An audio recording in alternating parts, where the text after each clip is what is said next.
सारे मीडिया के लोगों का मैं शुक्र अदा करती हूं जो आज यहाँ पर आए हैं।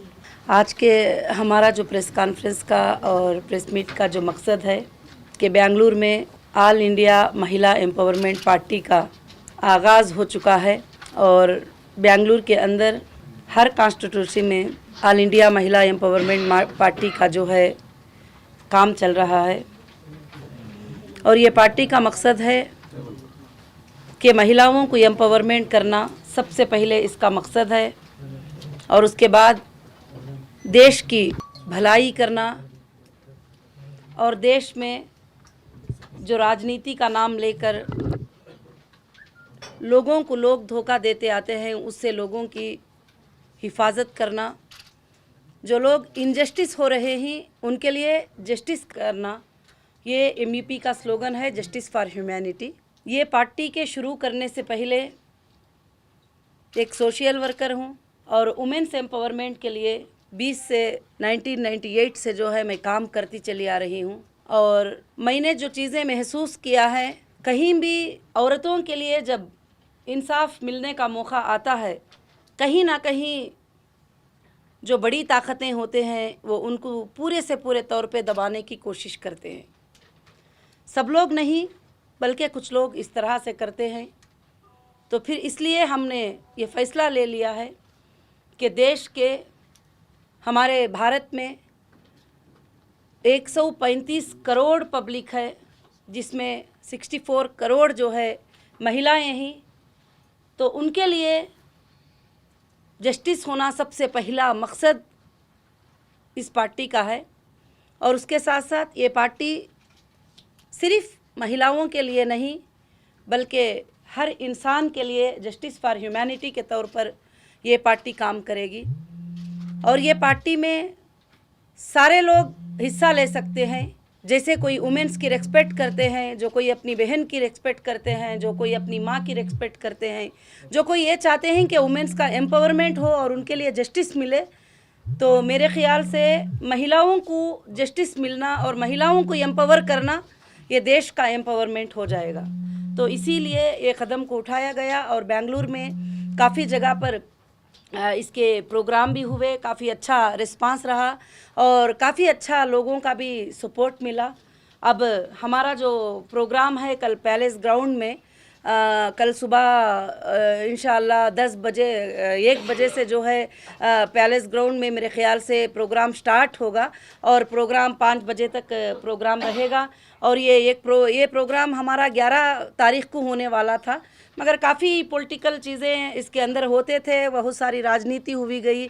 जो महिलाओं को एम्पावरमेंट के लिए जो है परमिशन के लिए तकरीबन जनवरी 28 को एप्लीकेशन दिए और सारे जो प्रोसेस थे, सारे फॉर्मालिटीज़ थे वो कंप्लीट करने के बावजूद भी और हमारे डेट को जो है चेंज करके 11 का जाकर 10 तारीख के लिए परमिशन मिला, ताकि मेरे ख़्याल से मैं ये नहीं बोल सकती कि वो क्या सोच रहे थे। वो ये सोच रहे थे कि डेट के बदल जाने से प्रोग्राम अनसक्सेस हो जाए, मगर मैं कहती हूँ कि मेरी उम्मीद है कि प्रोग्राम सक्सेस होगा और कल वो हमारा प्रोग्राम है।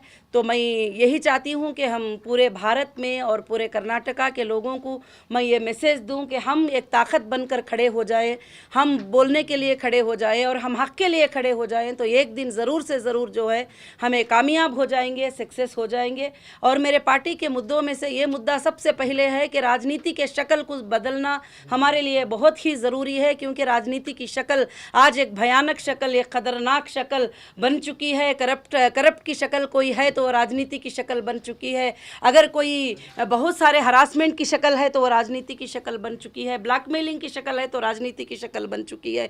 तो हम सब जस्टिस फॉर ह्यूमैनिटी को साथ देकर जो है राजनीति की शक्ल को जो है हमको बदलना है और हमको प्रूफ करना है कि जस्टिस फॉर ह्यूमैनिटी मतलब जो है कि पॉलिटिकल जो होता है वो सोशल जस्टिस होता है, और जस्टिस के लिए सोशल वर्क के लिए पॉलिटिकल पार्टी होती है। तो सारे लोगों को जो है ये बात के लिए समझना ज़रूरी है। और हमारे पार्टी के जितने भी कैंडिडेट इंशाअल्लाह जो सिलेक्ट किए जाएंगे तो उनके लिए एक ही काम उनके लिए रहेगा कि वो जस्टिस के लिए काम करेंगे और सोशल के लिए काम करेंगे और वो एक पीस से काम करेंगे। यही जो है हमारे पार्टी का मकसद है।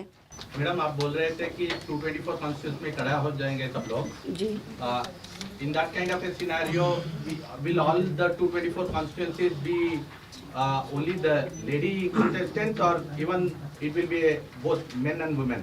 नहीं, जब मैंने पार्टी लॉन्च किया था उस वक्त सारे लोगों ने मुझसे सवाल किया था क्या ये पार्टी महिलाओं की है, तो मैंने उस वक्त में जवाब दिया था कि ये पार्टी हर वो बाप की पार्टी है जो अपनी बेटी को सपोर्ट करना चाहता है, हर वो भाई की पार्टी है जो अपने बहन को सपोर्ट करना चाहते हैं, हर वो शौहर की पार्टी है जो अपनी बीवी को सपोर्ट करना चाहता है, हर मर्द के लिए भी जो अपने महिलाओं को एम्पावरमेंट में लाना चाहते हैं और देश में जस्टिस फॉर ह्यूमैनिटी के लिए काम करना चाहते हैं, सबके लिए भी जो है ये पार्टी में हिस्सा है। तो मेरे ख्याल से जो है अभी तक हमारे एक एप्लीकेशंस के हिसाब से और कैंडिडेट सिलेक्शन के हिसाब से जो है तकरीबन 30 से 35% जो है या 40% जो है लेडीज़ उम्मीदवार हैं, बाकी के सारे जो है मर्दें भी इसके अंदर उम्मीदवार हैं। दोनों को भी हक है, मगर हाँ पार्टी का एक टर्म्स रहेगा कि जो भी जीतो, जहाँ से भी जीतो, सबसे पहला काम, सबसे पहला मकसद उनको देश की महिला होगी, उनका मुद्दा देश की महिला होगी, उसके लिए उनको सोचना पड़ेगा और काम करना पड़ेगा।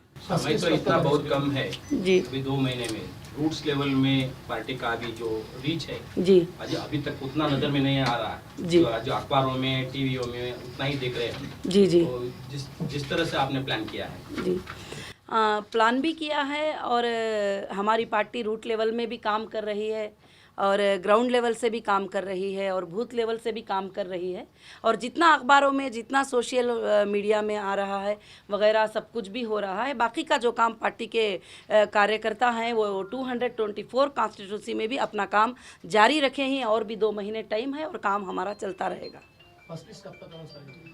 और लिस्ट जो है कोड ऑफ कंडक्ट अनाउंस होने के बाद हम अपने कैंडिडेट लिस्ट अनाउंस कर देंगे।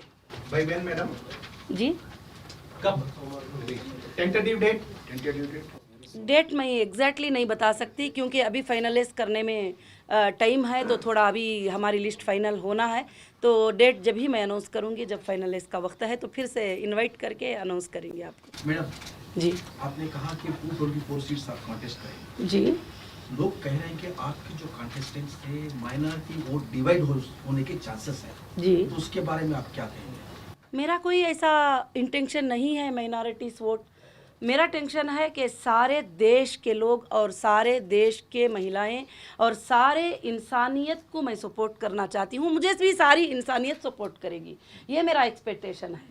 मैं किसी सिर्फ माइनॉरिटी को एक्सपेक्टेशन मैं नहीं कर रही हूँ, और मैं सारी इंसानियत को एक्सपेक्टेशन कर रही हूँ, और मैं टिकट भी सबको दे रही हूँ। मेरे पार्टी में जो टिकट है सबको मिल रहे हैं, दलित को मिल रहे हैं और मुस्लिम को मिल रहे हैं, हिंदू को मिल रहे हैं, लिंगायत को मिल रहे हैं, गौड़ास को मिल रहे हैं। जितने भी कम्युनिटीज़ यहाँ पर हैं, कोई भी कम्युनिटीज़ ये नहीं कहेगी कि एमईपी हमें टिकट नहीं दे रही है, तो फिर वो हर जगह के लिए उनको मिल रहा है, तो यहाँ पर ये सवाल ही नहीं उठता है, सीधी सी बात है। इतने सारे सेक्युलर पार्टी आज जो है जी, उसमें सभी सेक्युलर पार्टी में अगर वोट्स बांट दिया जाए तो जी, एमईपी इसमें आपके मुद्दा ज्यादा से ज्यादा लोगों को रीच करने के लिए सब अलग अभी ऑलरेडी एस्टैब्लिश्ड पार्टीज जो है उनसे आप कैसे डिफरेंट है?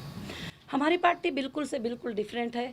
जो भी पार्टी इस्टेब्लिश हुई है और काम भी करी है, तो वो काम जो है लोग देख रहे हैं, और हम विदाउट पॉलिटिक्स क्या काम किए हैं वो भी लोगों ने देखा है। और हमारी पार्टी का जो मुद्दे हैं वो मुद्दे बिल्कुल से बिल्कुल डिफरेंट ही। हमारे पार्टी का मुद्दा सिर्फ जीतना, सीट पे बैठना नहीं है। हमारे पार्टी का मुद्दा जो है इंसानियत की खिदमत करना है। और ये चीज़ को हमको ख़त्म करना है कि हम भारत के नागरिक होकर हम एक दूसरे को हिंदू मुसलमान करके सालों से जो लड़ते आते हैं, जो नफ़रतों की बातें कभी कभी करते आते हैं। तो मैं ये शो करना चाहती हूँ, ये बताना चाहती हूँ कि हम सब एक हैं, हम सब एक गुलदस्ते की तरह भारत में रहने वाले हैं। हमको पीस से कंटेस्ट करना चाहिए। अगर पब्लिक हमें मौका दे दे तो उनके लिए अच्छे सर्विसेज जो हम करना चाहते हैं वो करना चाहिए। और दूसरी बात, कई पार्टियां शुरू हुए हैं, कई पार्टियां चल रहे हैं।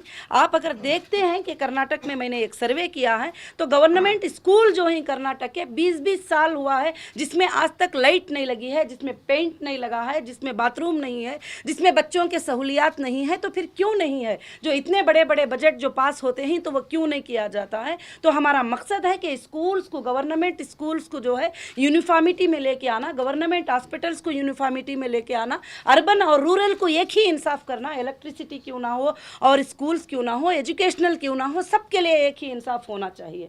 क्योंकि यहाँ पर जब अर्बन के कोई स्कूल्स देखते हैं तो थोड़ा थोड़ा अच्छे क्लीन लगते हैं, जब आप रूरल में जाते हैं, जब आप विलेजेस में जाते हैं तो वहाँ के स्कूल बिल्कुल डैमेज होते हैं। क्यों? कि अर्बन में थोड़ा ज़्यादा से ज़्यादा MLAs MPs वगैरह सब घूमते फिरते रहते हैं, बड़े बड़े लोग आते हैं, उनको दिखाने के लिए वो चीज़ करते हैं। जब कोई बड़ा इंसान आता है तो उसके लिए सिटी पार्क हो जाती है, सारे चीज़ें पार्क हो जाते हैं, दरख्त पार्क हो जाते हैं, सब कुछ होते हैं। तो फिर नॉर्मल इंसान का जो पोल्यूशन है, नॉर्मल इंसान की जो ज़िंदगी है, उसको ज़िंदगी ही नहीं समझते। तो इसलिए मेरी पार्टी, मैं समझती हूँ, बिल्कुल डिफरेंट मुद्दे पे है और बिल्कुल डिफरेंट सोच के ऊपर ये पार्टी है। तो आज तक कोई प्रोटेस्ट ही नहीं हुआ आपकी पार्टी की वजह से, आपके पार्टी के माध्यम से जी। कोई भी प्रोटेस्ट आज तक नहीं किया है आपने? कोई इतने सारे मुद्दे के बारे में आप बता रहे थे, जी जी स्कूल में ऐसा है, अस्पताल में ऐसा है, सारी चीजें बता रहे थे जी। मगर आज तक आप फील्ड में ही नहीं गया, कोई भी प्रोटेस्ट भी नहीं किया और लोगों के, आम आदमी तक पहुंचा ही नहीं है जी।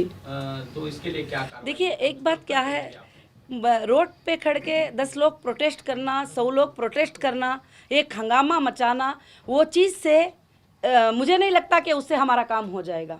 हम लीगल वे में जाएंगे और आर्डर्स पास करा के काम करेंगे और आर्डर पास कराएंगे, जिससे लाना है उससे लाएंगे। ये सब मुझे जो है पसंद भी नहीं है। ये रोडों पे खड़ जाना, धरने देना, प्रोटेस्टें करना, चीखना, किसी को नुकसान पहुंचाना, कोई बस को जला दिया, कोई किसको कर दिया। मैं चाहती हूँ कि छोटे से छोटा नुकसान भी अगर बचता है लोगों के लिए तो उससे बचाना चाहिए। मैं मेरे कैंडिडेट को, मेरे कार्यकर्ता को, सबको बताई हूँ, हमको इंडियन कॉन्स्टिट्यूशन के राइट से, हमारे प्रोटेस्टों से, चीखों से आज तक कई सालों से लोग कुछ कुछ मुद्दों को लेकर चीख रहे हैं, उनकी आवाज़ तक भी कोई नहीं सुनता है। हमको क्या है, सिस्टम से लाना है और सिस्टम से लाना है, एडमिनिस्ट्रेशन से आर्डर पास कराना है, हमको कोर्ट से आर्डर पास कराना है, हमको खड़ा करना है, हमको एविडेंस देना है कि इन्होंने ये पैसे खाकर जो है ये काम नहीं किया है। वो इंशाल्लाह मैं प्रूफ करके बताऊंगी। प्रोटेस्टों से कुछ नहीं होता। आप कुछ लोगों को आज कॉल कर दीजिए, 100 लोग आके तुम्हारे लिए कल प्रोटेस्ट कर देंगे, उनको खुद नहीं मालूम होता है कि क्यों वो प्रोटेस्ट कर रहे हैं। आज जो ऑफिसर्स जो लोग हैं जी, वो आज जो अब बहुत सालों से ऑफिसर वही चेयर पे बैठे हैं, जी। पार्टी तो कई आते हैं कई जाते हैं जी। तो वो ऑफिसर्स आपका जो सोच है उसको इम्प्लीमेंटिंग करने के लिए नहीं, वो व्हाइट एलिफेंट जैसे बैठ गए हैं। जी, तो उस तरह से वो व्हाइट एलिफेंट से एडमिनिस्ट्रेटिव बिल्कुल हम एक अवेयरनेस लाएंगे। आपका क्या राय है? बिल्कुल मेरी राय है कि एडमिनिस्ट्रेशन को कैसे कंट्रोल करेंगे? ऑफिसर्स को चाहिए कि वो भी जो है, ऑफिसर्स का भी हाल क्या हो गया है कि वो कहीं ना कहीं जो है किसी के नीचे दबाव में हैं, वो कहीं ना कहीं जो है किसी वजह से काम नहीं कर पाते। वो करना भी कुछ ऑफिसर्स चाहते हैं तो उनके लिए मौका नहीं मिलता है। तो अब हम कोशिश करेंगे कि ऑफिसर्स को भी जगाना है कि वो किस वजह से वो अपने सीटों पर बैठे हैं, उनका पावर वो कैसे यूज़ करना है, उनके पावर को वो इंसाफ के लिए, जस्टिस के लिए कैसे यूज़ करना है। किसी के दबाव में आना नहीं चाहिए। हम लोग उसके लिए ये बनाएंगे और प्रोसेस करेंगे और उनके लिए, उनको एम्पावरमेंट में लाने की, उनके लिए जो खौफ बैठा है उस खौफ को हटाने की कोशिश करेंगे। क्योंकि हर ऑफिसर को कहीं ना कहीं एक खौफ लगा है कि मेरी जॉब चले जाएगी। मैंने काफ़ी सर्वे किया है, मैंने पूछा है कि आपकी ये ड्यूटी थी, आपको ये काम करना था, आपने ये काम क्यों नहीं किया। और ये रोड पे आके करने से कुछ नहीं होता। जो मैंने डायरेक्ट क्वेश्चन किया है, डायरेक्ट बात किया है, तो उनमें भी एक अवेयरनेस हमको लाना है। उनको भी बताना है कि हमेशा आप दबते रहना छोड़ दीजिए, आपके पोस्ट को आप सही इस्तेमाल कीजिए, जो करना है वो इंसाफ के साथ कहिए। जब भी भारत जो है एक खूबसूरत भारत बन सकता है। क्योंकि भारत के कीस आपके हाथों में होते हैं, तो वो कीस को आप सही से इस्तेमाल कीजिए। अभी आज जो है हम इलेक्शन मैनिफेस्टो का जो है एक हाँ, थोड़े जो इम्पोर्टेंट पॉइंट्स है वो आपको इसके ज़रिए जो है हम देंगे। और मैनिफेस्टो जो है एक डेट होगा जिसमें हम जो है मैनिफेस्टो को टोटल रिलीज़ करेंगे। और हमारे मैनिफेस्टो में सारे चीज़ें हैं वुमेंस के लिए और फार्मर्स के लिए और इलेक्ट्रिसिटी के लिए और यहाँ के जो भी प्रॉब्लम्स कर्नाटक के हैं उसके लिए है। और मैनिफेस्टो तो हर पार्टी छोड़ती है, मगर मैं एक वादा करना चाहती हूँ लोगों के साथ जो है कि मैं मैनिफेस्टो रिलीज़ करने के बाद डेट देकर उन डेटों के अंदर उन कामों को कंप्लीट करके बताऊंगी। अगर मुझे जो है कर्नाटक की लोग जो है सपोर्ट करते हैं, अगर इस पार्टी के लिए वो कोशिश करते हैं, तो मैं डेट वाइज जो है 5 इयर्स के अंदर जितने भी मुद्दे हैं उसको मैं ख़त्म करके बताऊंगी। Madam, how many seats that you are expecting? मेरा By your एक survey, because you have told me already that you have done a survey. Yes. So how many seats that you are expecting? मेरा expectation तो 150 है। नहीं, सर्वे के ऊपर मैं अभी पूरा डिपेंड नहीं हो सकती और कुछ टाइम लगेगा उसके लिए। सर्वे में तो किसी ने बताया 30 सीट तुम्हें आएंगे, सर्वे में किसी ने बताया 20 तुम्हें आएंगे, किसी ने बताया 44 आएंगे। वो सब कुछ छोड़ते हुए मेरा टारगेट और मेरी सूझ, मेरा कॉन्फिडेंस है कि मुझे कर्नाटक में 150 सीट्स लाना है। इलेक्शन में आप अकेले चाहते हैं कोई पार्टी के मिक्स you होता have है? combination. नहीं, एक मिनट जी, पार्टी के अलायंस के नहीं, मैंने अभी किसी पार्टी से अलायंस का नहीं सोचा है। मैं अकेले ही कंटेस्ट करूंगी। हमारी पार्टी एमईपी अकेले ही कंटेस्ट करेगी, इसीलिए वो पहले दिन से अनाउंस कर रही है वो 224 सीट्स पे भी कंटेस्ट करेगी। आप 150 सीट से एक्सपेक्ट कर रही हैं, एज ए पार्टी प्रेसिडेंट आप किस हल्के से कंटेस्ट कर रही हैं? मैं अभी नहीं करूंगी, लोकसभा में करूंगी। आपने पहले चुनाव लड़ा है? इससे पहले चुनाव लड़ा है? जी, मैंने नहीं लड़ा है चुनाव। मैडम आप आंध्र आपको प्रदेश लोकल लैंग्वेज नहीं आती है, जी आप फोकसिंग आप कर्नाटका कर रहे हैं। जी अगर चाहे तो आपकी पार्टी को नेक्स्ट ईयर इलेक्शन तेलंगाना में अच्छी पार्टी बना सकते हैं, लेकिन आप कर्नाटका में क्यों फोकस कर रहे हैं? जी, एक मिनट, ये मेरी पार्टी नेशनल पार्टी है और बहुत सारे नेशनल जो प्रेसिडेंट होते हैं उनको हर स्टेट की लोकल लैंग्वेज आती नहीं है और लोकल लैंग्वेज का आना ज़रूरत नहीं है। मेरी लैंग्वेज का ट्रांसलेट करके सुनाने वाले आपको बहुत सारे हैं और एक नेशनल पार्टी जो होती है उसके लिए हर स्टेट का लोकल लैंग्वेज आना उसके लिए कोई ज़रूरी नहीं होता है। और मैं ना के ओनली कर्नाटका और मैं तेलंगाना में भी कंटेस्ट कर रही हूँ, असेंबली इलेक्शन आंध्र प्रदेश में भी कर रही हूँ, तमिलनाडु में भी कर रही हूँ और मैं महाराष्ट्र में भी कर रही हूँ। लोकसभा इलेक्शन जो 2019 में है मैं वो पूरे इंडिया के अंदर कर रही हूँ टोटल सीट्स के ऊपर।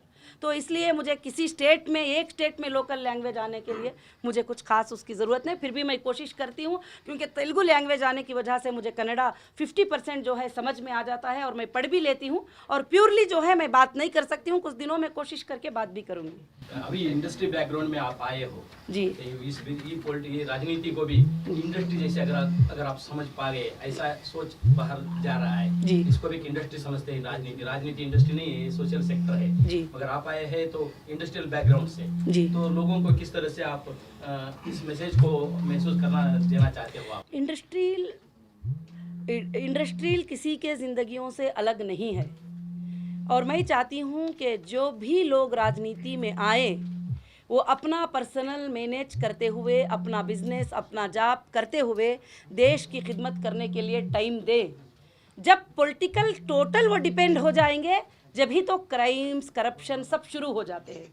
तो इसलिए मैं चाहती हूँ कि इंडस्ट्रियल बैकग्राउंड छोटा नहीं है, जिसको मेंटेन करना भी आसान नहीं है। तो मेरे ख्याल से जो है, बेशक आपने बिल्कुल सच कहा है कि सोशल और इंडस्ट्रियल जो है बिल्कुल अलग होता है। तो मैं सिर्फ इंडस्ट्रियल से नहीं हूँ बल्कि मैं 20 साल से सोशल वर्क कर रही हूँ। आप सबको पता होगा, अगर आप सर्च भी करेंगे मेरे बारे में तो मेरा इंडस्ट्रियल है ही सोशल वर्क के लिए। टोटल आप कह रहे हैं ये पॉलिटिक्स पार्ट टाइम का करना है, फुल टाइम का नहीं करना है। यस, पॉलिटिकल को जो टाइम देते हैं वो आप समझ जाइए कि देश के लिए आप वक्त दे रहे हो, उसके साथ साथ अपने कामों को, अपने जॉब को, सारे चीज़ों को भी जो है सारे रखे। मैं वो नेता मैं बनना नहीं चाहती कि जो 24 आवर्स जो है पॉलिटिकल में ही लग जाए और उसी के पैसे हमारे लिए रिक्वायरमेंट हो जाए, उसी से हम जीना सीख लिए, मुझे नहीं चाहिए। मैं ये सिखाना चाहती हूँ कि आप सोशल के लिए काम करिए और पॉलिटिकल में आके उसके लिए टाइम दीजिए ताकि देश की भलाई के लिए आप सब जो है ज्वाइन करिए। बस कर्नाटक में अब बहुत नेशनल पार्टीज और लोकल पार्टीज बहुत स्ट्रांग है। ये बार इलेक्शन तो बहुत वेरी टफ है, लाइक वार। सो आप ये बार अकेले जाने के लिए आपका हिम्मत नहीं, तो ये प्रिपरेशंस कैसा है आपका? जी, देखिए हर किसी के जी, और हर कोई सोचता है कि मैं स्ट्रांग हूँ, तो मैं सोचती हूँ मैं सबसे ज़्यादा स्ट्रांग हूँ। Madam, did you get the, what do you call, were you influenced by Aam Aadmi Party, मुझे कुछ भी, मैं आम आदमी के बारे में सुनी हूँ, मगर मुझे कुछ भी ज़्यादा ताल्लुकात उसके बारे में ज़्यादा स्टडी नहीं है। अगर आपने दावा किया है कि 150 सीट आप जीतेंगे, जी अगर आपका परफॉर्मेंस देखकर जी अगर सेंटर खुश हो गई जी तो आपको सेंटर में अकोमोडेट करेंगे? बिल्कुल, क्यों नहीं करेंगे। Madam, did you get any other, what do you call, has any other party tried to contact you or tie up or something?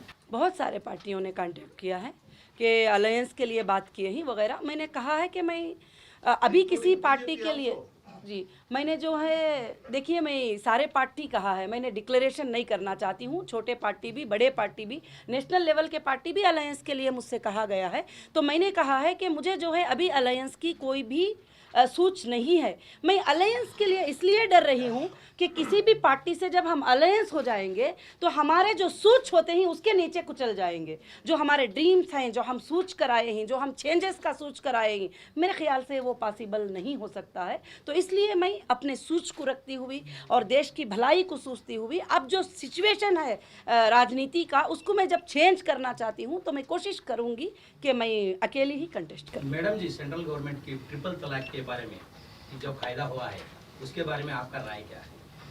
मेरी राय ये है, मैं पहले भी ये बता चुकी हूँ, अगर कोई ट्रिपल तलाक नाजायज़ तरीक़े से किसी को देता है, किसी औरत को नुकसान पहुँचाता है कि नाजायज़ तरीक़े से दे दिया, जैसे मैंने सुना था कि फ़ेसबुक पे दे दिया, व्हाट्सएप पे दे दिया, खड़ा खड़ा बैठा दे दिया, तो मैंने इस्लामिक तलाक़ को भी स्टडी किया है जिसमें यह जायज़ नहीं है बिल्कुल से बिल्कुल, कि एक जगह वो खड़ा हो जाए, नींद में देकर चले जाए, फ़ेसबुक पे दे के चले जाए, व्हाट्सएप पे दे के चले जाए। उसको तो हम भी रोकते ही, हम उस चीज़ को मानते भी नहीं हैं। और दूसरी चीज़ जो है कि जो तलाक़ का जो सही तरीक़ा है उसमें कोई दखल देगा तो उसके हम बिल्कुल साथ नहीं है। जो सही तरीक़ा है वो होना चाहिए, और जो गलत तरीक़ा है वो है ही नहीं, जिसका इस्लाम के कोई चैप्टर में है ही नहीं, उसको अगर तरीक़ा बना, क्योंकि जब अल्लाह भी कहते हैं कि मर्द के तरफ से 2 गवाह, औरत के तरफ से 2 गवाह जब तक नहीं होते, ना शादी होती, ना तलाक़ होता, ना खुला होता, तो फिर नींद में बैठे बैठे ऐसे दे के चले जाना वो तो कहीं भी है नहीं है। हाँ, अगर किसी को 100 में से 5%, 2% ऐसा हो जाता है तो उनको इंसाफ मिलना चाहिए, उसका तो हम रद्द करते हैं। मगर जो सही तरीक़ा तलाक़ का है उसमें मैं नहीं समझती कि इसमें दखल देना किसी को भी जो है कि जायज़ हो, क्योंकि ये भारत है, भारत में कई मज़हब हैं, कई मज़हब के लोग कई तरीक़ों से जीते हैं, तो उनके लिए जो है किसी की भी दखल अंदाज़ी किसी के मज़हब में करना ये हमारा कॉन्स्टिट्यूशन नहीं कहता। Madam, is your party open to politicians from other parties to cross over and join your party? Ji Are you going to welcome them? बिल्कुल, और मैं हमारे पास सारे पार्टियों के लोग भी आए हुए हैं। अभी मैं नाम यहाँ पर जिक्र करना नहीं चाहती, और कोई भी पार्टी वाले हो मैं उनको वेलकम कहती हूँ। एक दो बड़े नाम नहीं, अभी जब लिस्ट डिक्लेयर होगा तो बताया जाएगा। और जो है मैं कोई भी पार्टी से हो, मैंने सबको वेलकम कहा है। आप किसी भी पार्टी से हो, आप मेरे पार्टी में ज्वाइन कर सकते हैं, मुझे उससे कोई भी हर्ज Mention at least one name. Don't keep it in suspense. नहीं। सस्पेंस की कोई बात नहीं है। जब मैं लिस्ट ये करूंगी तो जाहिर से बात है कर्नाटक के ही लोग होंगे, आप सबके सामने आ जाएंगे। आप कर्नाटक आए हैं, सर्वे करवाई है, ये 150 सीट्स वो हासिल करने की है ना उम्मीद रखते हैं, तो प्रेजेंट गवर्नमेंट जो सिद्धरामैया की गवर्नमेंट जो है उसके बारे में आपका क्या ख्याल है? देखिए, मुझे किसी की गवर्नमेंट के बारे में कुछ भी ख्याल नहीं, क्योंकि ये पॉलिटिकल है। गवर्नमेंट रातें रात चेंज होती है, और इसके लिए कोई भी बातें कहना मेरे ख्याल से गलत है। एक्सपेक्टेशन, उम्मीद हर पार्टी कर सकती है, वो उसका हक है, मगर ये कह देना कि वो उनकी गवर्नमेंट इनकी गवर्नमेंट नहीं है, कभी भी रातें रात गवर्नमेंट बदल सकती है। मैडम, आप खुद 224 कॉन्स्टिट्यूंसी में कैंपेन करेंगे? जी बिल्कुल, मैं खुद 224 पे नहीं करूंगी, मैं 30 डिस्ट्रिक्ट में कैंपिंग करूंगी, और मेरे अभी तक 13 डिस्ट्रिक्ट हो चुके हैं, अब 17 डिस्ट्रिक्ट नेक्स्ट में कैंपिंग करूंगी। All the 30 districts. 13 हुए हैं वहाँ पर जरिया बन जाए। मैं सबसे पहले जो गरीब का पेट भरने की कोशिश, बच्चों के एजुकेशनल के लिए कोशिश, जो सुसाइड करते हैं हमारे फार्मर उनके लिए कोशिश करूंगी, बाद में डिजिटल इंडिया बनाने की कोशिश करूंगी। Madam, like currently a lot of issues are there with respect to water sharing. You know, you might be knowing the Kaveri issue. Ji Like, ji Do ji you have any stand with respect to that? बिल्कुल मैं stand लूंगी, क्योंकि कर्नाटक का हक बनता है कि यहाँ पर वाटर की कमी होने के साथ साथ जो है यहाँ वाटर के लिए इतना प्रॉब्लम फेस करने के इतना लोग फेस करते हैं, तो फिर वो दूसरे स्टेट को जाने के लिए जो है मैं साथ में रहूंगी और कर्नाटक के लिए पूरा वाटर मोड़ने के लिए मैं कोशिश करूंगी। तब तो तमिलनाडु वाले नाराज हो जाएंगे आपसे। जी देखिए, एक बात है कि ये पानी कहाँ से जा रहा है, ये किसका हक बनता है, वो देखना सबसे ज़रूरत है, वो सबसे ज़्यादा ज़रूरी होता है। अभी कभी जब होता है एक इंसाफ होती है, तो जैसे कि आपका एक घर होता है, वो घर आपका होता है, अगर आपके घर में कोई और आने के लिए और पार्टनर बनने के लिए कोशिश करते हैं तो इंसाफ देखी जाती है, जिसका है उसको पहले हक मिलना चाहिए सबसे पहले। जब आप तमिलनाडु में कंटेस्ट में तो यही बात बोलेंगे? जी बिल्कुल बोलूँगी, क्यों नहीं बोलूँगी। मैं इंसाफ की बात वहाँ का वहीं बोलूँगी और मैं दम के ऊपर बोलूँगी। मैं किसी से डरने वाली नहीं हूँ। जब जस्टिस की बात करना है मैं किसी के भी बारे में बोल सकती हूँ। Thank you.